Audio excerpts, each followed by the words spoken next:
বিসমিল্লাহির রহমানির রাহিম। প্রিয় ভাই ও বোনেরা, আল্লাহর সাথে গভীর সম্পর্ক গড়া একজন মুমিনের জীবনে সবচেয়ে বড় লক্ষ্য। কিন্তু কিভাবে? আসুন কয়েকটি সহজ উপায় জেনে নিই। নামাজের মাধ্যমে সম্পর্ক গড়া। রাসূলুল্লাহ সাল্লাল্লাহু আলাইহি সাল্লাম বলেছেন, নামাজ মুমিনের মেরাজ।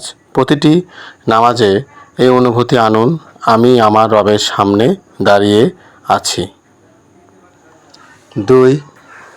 কোরআনের সাথে বন্ধন। কোরআন শুধু তেলাওয়াতের জন্য নয়, বরং জীবন পরিচালনার দিশারি। প্রতিদিন অন্তত কয়েকটি আয়াত বোঝার চেষ্টা করুন। 3. জিকির ও দোয়া। আল্লাহ বলেছেন, তোমরা আমাকে স্মরণ করো, আমিও তোমাদের স্মরণ করব। সূরা বাকারা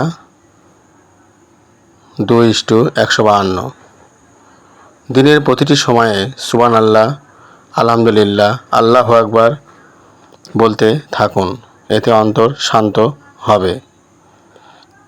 রাত্রি ইবাদত, তাহাজ্জুদ।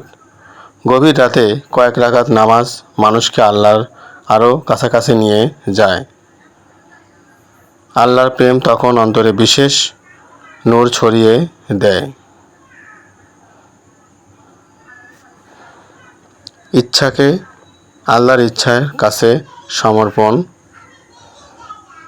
আসল সম্পর্ক তখনই গড়ে যখন দুনিয়ার লাভ ক্ষতি নয়, আল্লাহর সন্তুষ্টি হয়ে যায় জীবনের লক্ষ্য।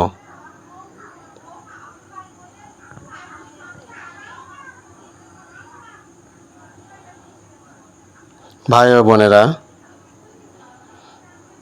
ছোট ছোট আমল দিয়ে শুরু করুন। নামাজের খুশু, কোরআন বোঝা, জিকির, দোয়া আর তাহাজ্জুদ। ধীরে ধীরে আল্লাহর প্রেম আপনার অন্তরে এমনভাবে গেঁথে যাবে যে প্রতিটি শ্বাস প্রশ্বাস হবে ইবাদত। আসুন আজ থেকেই আল্লাহর সাথে গভীর সম্পর্ক গড়ার পথে যাত্রা শুরু করি।